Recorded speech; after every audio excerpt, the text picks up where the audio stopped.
దీపావళి అంటేనే పటాకుల మోత మోగుతుంది. పండుగ పూట జనం పూజలు సంబురాలు చేసుకుంటారు, అది కామనే. అయితే పండగకి దాదాపు నెల 15 రోజుల ముందు నుంచే వ్యాపారుల హడావిడి మొదలవుతుంది.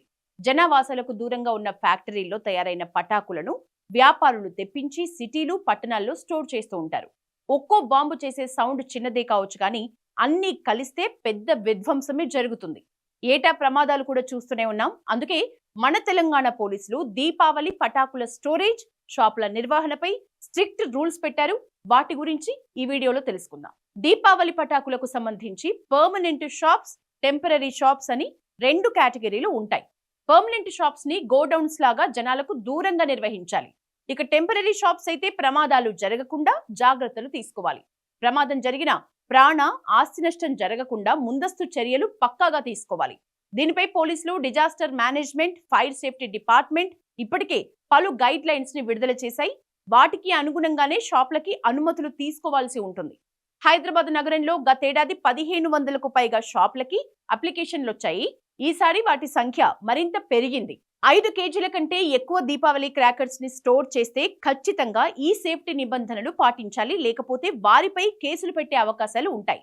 సాధారణంగా గోదాములు, షాప్స్ లో పటాకులు దాస్తూ ఉంటారు. వీటి సేఫ్టీ మెజర్మెంట్స్ ఏంటో ఇప్పుడు తెలుసుకుందాం. మినీ గోదాం, చిన్న షాప్ అయితే కనీసం 5 కేజీల కెపాసిటీ ఉన్న 2 ఫైర్ సేఫ్టీ పరికరాల్ని ఉంచాలి. మంటలొస్తే వెంటనే ఆర్పే విధంగా వీటిని సిద్ధంగా ఉంచుకోవాలి. గోడౌన్ కానీ, షాప్ కానీ ఇటుకలు, కాంక్రీట్ లేదా ఐరన్ షీట్స్ తో చేసినవై ఉండాలి.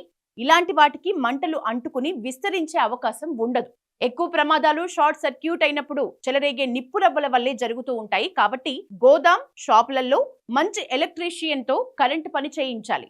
ఈ ముఖ్యమైన జాగ్రత్త తీసుకుంటే 90% ప్రమాదాలు జరగవు అంటున్నారు ఎక్స్పర్ట్స్. ఇక పటాకుల స్టోర్ రూమ్స్ లో మంటలు విస్తరించే వీలు ఉన్న ఏ వస్తువుని కూడా ఉంచకూడదు. అంటే కలప, ప్లాస్టిక్, బట్టలు లాంటివి దీపావళి క్రాకర్స్ దగ్గరలో ఉంచకూడదు.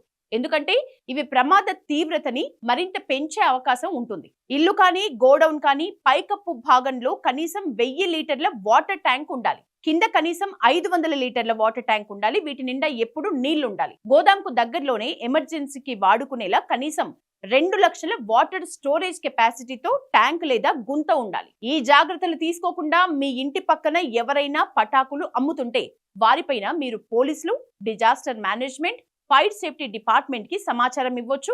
వారు తగిన చర్యలు తీసుకుంటారు.